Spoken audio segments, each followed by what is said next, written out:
The year is 48 C. A 15-year-old girl crosses the threshold of the Palatine Palace. White silk clings to her frame. Myrtle leaves crown her golden hair. The Senate rises. The people roar approval. Emperor Claudius, 50 years old, his left leg dragging slightly. Speech caught in his throat, takes her small hand in his. His name is legend. Hers will become something else entirely. Valeria Messalina. Remember it? Rome tried to forget. They expect her to save them. The bloodstains from Caligula's assassination are barely scrubbed from the corridors. For years of madness, executions for entertainment, and incest paraded as policy. A reign so unhinged that his own guards cut him down in a tunnel beneath this very palace. Rome needs stability, virtue, and heirs. They dress her as salvation. Within 10 years, she will transform this palace into something the ancient sources can barely describe without trembling. Senators will become her prisoners. Aristocratic daughters will disappear into her chambers and return changed, silent, broken, and bound by secrets they'll carry to their graves. She will stage contests that would shock professional prostitutes. She will orchestrate blackmail on a scale that would make modern intelligence agencies pause. She will marry another man while still Empress in daylight with witnesses, as if daring Rome itself to stop her. And when they finally do, her statues will be dragged through the streets and shattered. Her name will be chiseled from every inscription. Official records will be rewritten as if she never existed. Damnatio memoriale. Damnation of memory. 2,000 years later, you're still here, still listening, because the things Rome tried hardest to erase are the things we can't stop digging up. So, what happens when corruption isn't a symptom of power, but the power itself? Rewind to 38 CE. The Forum is alive with voices. Merchants hawking silk. Senators arguing over grain. Children running between columns. Rome looks invincible, but the rot is already there. Tiberius died 2 years ago, paranoid, hated, and alone on Capri. Then came Caligula. 4 years of madness, executions as entertainment, a horse appointed to the Senate, and senators forced to watch as he violated their wives at dinner. When the Praetorian Guard finally moved on January 24th, 41 CE, 29 stab wounds ended it. His wife dead beside him, their infant daughter's skull smashed against a wall. Rome exhaled, then panicked. Who comes next? They find him hiding behind a curtain. Claudius, the stammering uncle. The family embarrassment with the limp and the drool. 50 years old, never wanted power, never expected it. The guard proclaims him emperor anyway, not because he's qualified, but because he's alive and Rome needs someone wearing the purple before the city tears itself apart. Claudius knows he's a placeholder. He needs legitimacy, fast in air, a dynasty. Proof the gods haven't abandoned Rome, so he marries Valeria Messalina, a third cousin, 15 years old. Bloodline that traces back to Anas himself. Beauty that poets build careers describing. Pale skin, golden hair, and features so perfect they look carved. She's been groomed for this. Educated in virtue, taught to lower her eyes, speak softly, and embody the chastity that holds civilization together. On paper, she's perfect. The Senate approves. The people cheer. The empire has a future again. But here's the question nobody asked. What happens when you take a child and dress her as a goddess? When you place her in a palace where every door opens at her command, where senators bow, where her husband is twice her age and terrified of losing power, when you tell her that her entire value exists in her womb and her purity, that she must be modest, obedient, chaste, and a living symbol of virtue. When you hand unlimited power to someone whose only instruction is don't use it. What happens when the gap between what she is forced to be in public and what she desires in private becomes a chasm? Rome is about to find out. If this moment doesn't move you to stay and learn what happens when power meets forbidden desire, you're missing the lesson our ancestors died to teach. Because what comes next isn't just scandal. It's how empires crumble from the bedroom, not the battlefield. Before we go further, if you're drawn to documented records that history classes won't touch, hitting that like and subscribe button helps us uncover more accounts like this. Now, back to the story. The first 2 years are textbook perfect. Messalina gives Claudius a daughter, Claudia Octavia. Then a son, Britannicus, named after his father's conquest of Britain. The Senate breathes easier. The empire has heirs. She appears at state functions draped in modest style, head covered, eyes downcast. Every gesture choreographed for virtue, the perfect Roman matron. In public, she is everything Rome demands. In private, Rome has always divided its women into 2 categories: the matrona and the meretrix, the wife and the courtesan, the sacred and the profane. One lives in the atrium, raises children, and guards family honor. The other lives in the lupanor, the brothel, where men shed civilization like a cloak. The system works because these categories never touch. Messalina decides to be both.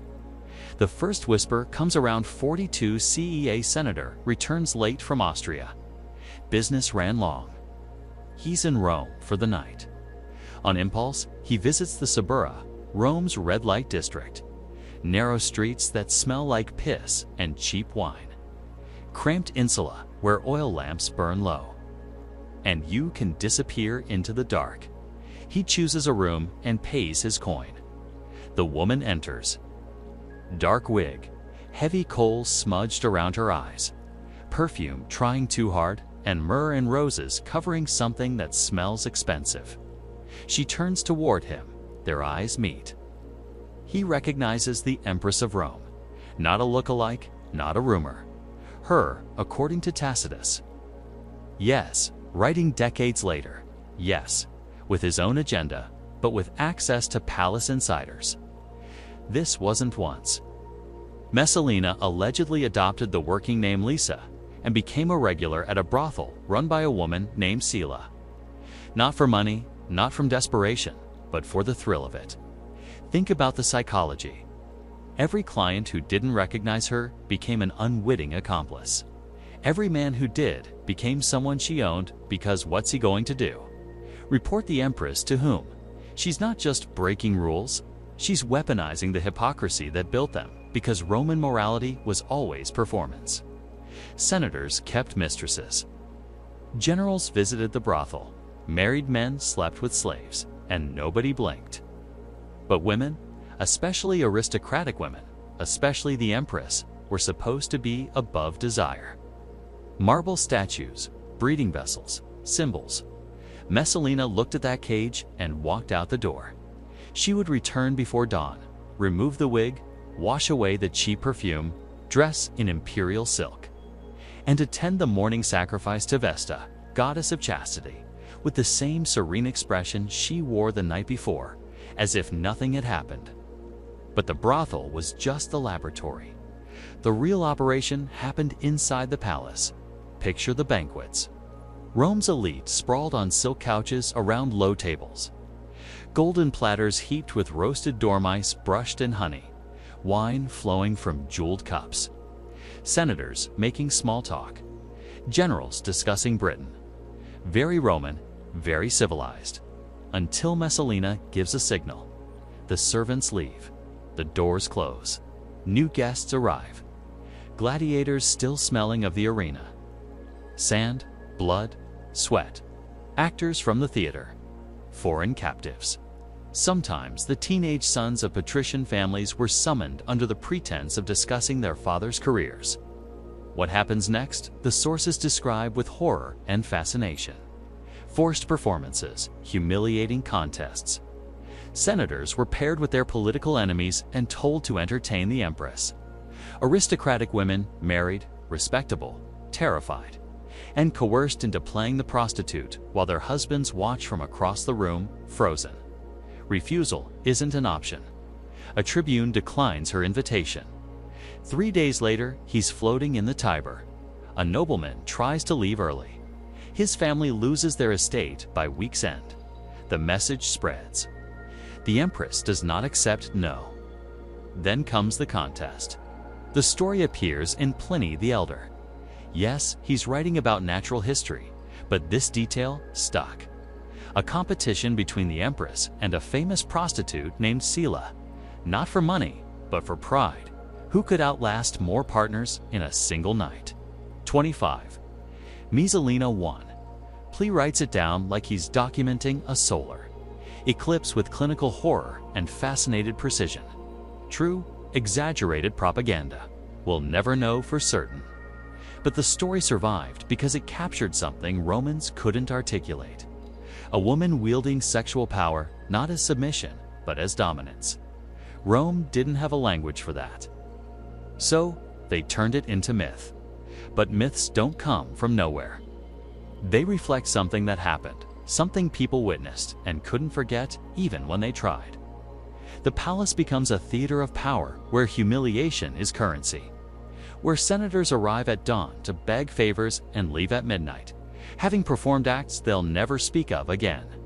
Where aristocratic families send their daughters into the Empress's chambers and pray they return unmarried. Most do, some don't. Nobody asks questions because by now everyone understands the system. Messalina doesn't just wield power. She collects it piece by piece, person by person, building a network of complicity so vast that nobody can move against her without destroying themselves. Every participant becomes a prisoner. Every witness becomes an accomplice. She doesn't need the Senate's approval. She has their shame. That's better than loyalty. Loyalty can shift. Shame lasts forever. And through it all, Claudius works. Building aqueducts, reforming courts, expanding the empire into Britain. The competent emperor everyone underestimated. Does he know? Of course he knows. Rome is gossiping. Senators are whispering. His own freedmen are begging him to act. But what can he do? She's the mother of his heirs. Moving against her means admitting he's been cuckolded before the entire empire. It means civil war. It means proving every critic right that he was always too weak to control his own house. So he does what powerful men have done throughout history when faced with unbearable truth. He looks away, works harder, and pretends the rot isn't spreading until 48 CE, 10 years after their marriage. The year everything ends. It's autumn. Claudius is in Austria overseeing Rome's grain supply. Critical work. The city survives on Egyptian wheat, and any disruption means riots. He's doing his job, being the competent administrator Rome needs. Meanwhile, in Rome, Messalina is getting married again to Gaius Silius, the consul designate, one of the most powerful senators in Rome. Young, handsome, ambitious, everything Claudius isn't. But here's the detail that breaks your brain. She doesn't hide it. This isn't an affair in the shadows. This is a public wedding ceremony with witnesses, with contracts, and with formal vows while still married to the emperor. The ancient sources describe it with stunned precision. Tacitus writes about the disbelief. It's a frozen moment when Rome's elite watched the empress take another husband in broad daylight, as if the rules simply didn't apply to her anymore. Was it a power play or a coup attempt? Did she think Claudius was too weak to respond? Did Silius believe he could replace the emperor through marriage? Or had Messalina reached the point where transgression itself was the goal? Where the thrill came not from secrecy, but from daring Rome to stop her? We don't know her thoughts. We only know her actions.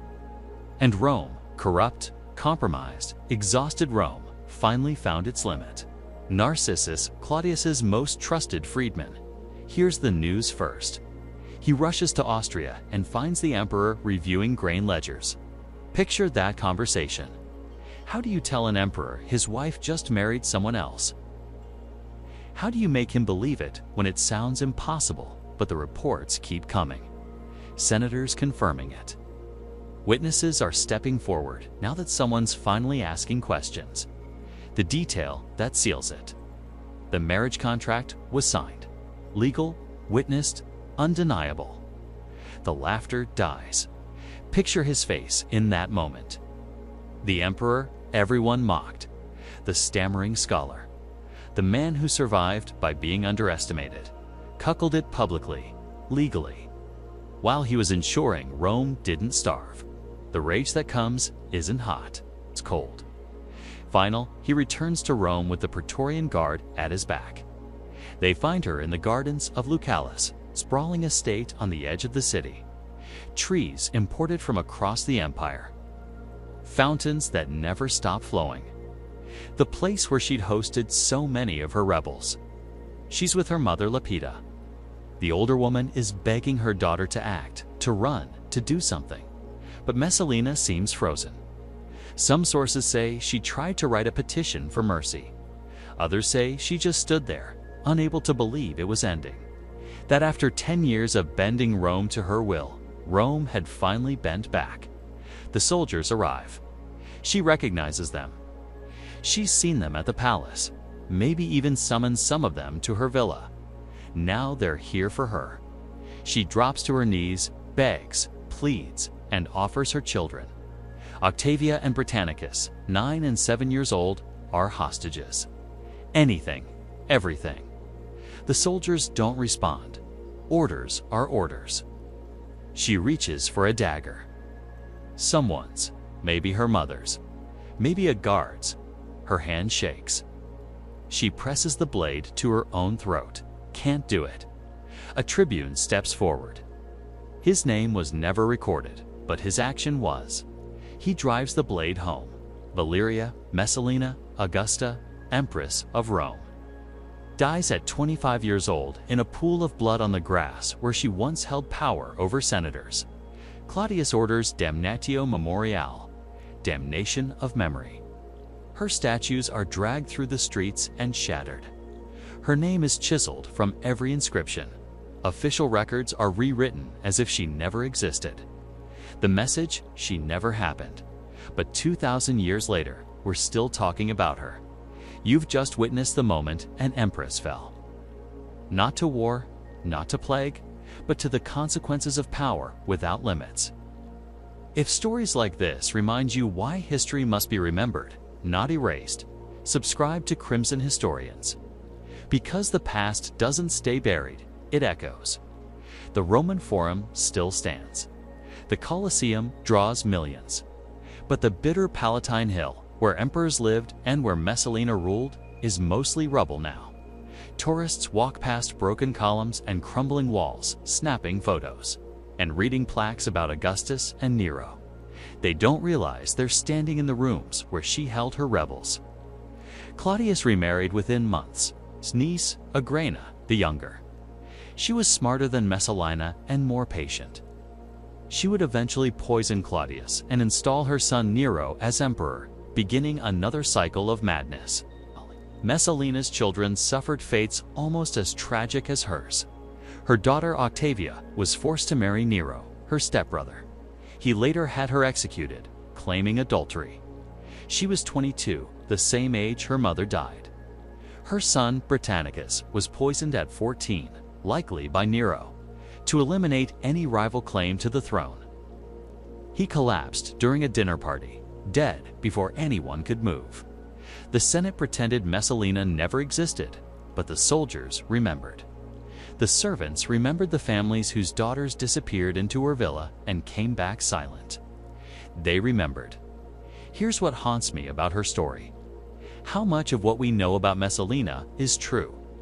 Our sources, Tacitus, Suetonius, and Juvenal, were all men, all writing decades after her death, all with political motives to paint her as a monster. Roman propaganda had a pattern. Powerful women who threatened male authority were always accused of sexual depravity. Cleopatra, Agrippina, Livia, and Messalina the playbook never changed. Does that mean she was innocent? The marriage to Silius happened. That's documented even by her defenders.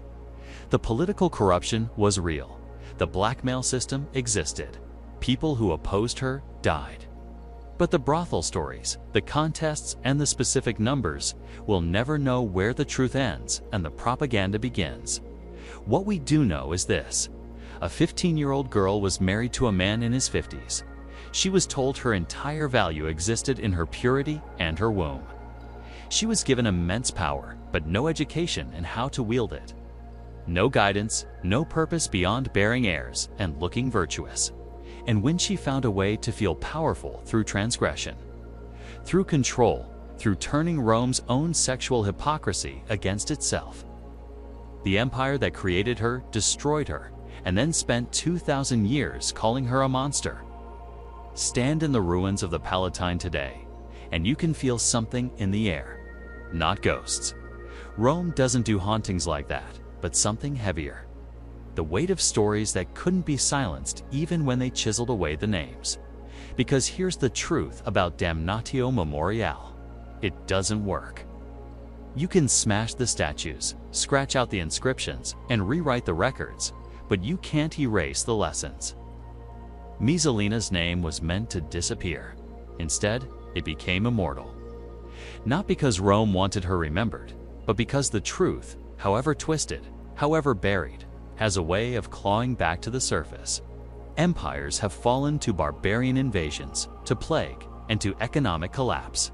But Rome teaches us something more insidious. They can also rot from within. Messalina's story isn't just about sex or scandal. It's about what happens when power becomes a game. When shame becomes currency. When the people meant to lead an empire are too compromised to stop its decay. Every senator she humiliated stayed silent. Every general she blackmailed remained loyal. Every witness to her rebels became an accomplice. Not through loyalty, but through shame. She proved that you don't need an army to control men. You just need to know what they're afraid people will discover. We like to think we're different now, that we've evolved past the corruption of Rome. But look at any modern empire, any government, any institution of power. How many secrets are keeping it together? How many people stay silent because exposure would destroy them? How much of what we call stability is just shared complicity? Messalina's ghost doesn't haunt the Palatine. It haunts every palace where power and shame sleep in the same bed. Marcus Aurelius wrote something 100 years after Messalina died. He was emperor then, trying to make sense of Rome's endless cycles of virtue and corruption. Look beneath the surface. Let neither the true quality nor the worth of a thing escape you. He was thinking about leaders like her, people whose surfaces gleamed while their cores rotted. But he might as well have been warning us, as the lesson isn't that Messalina was uniquely evil.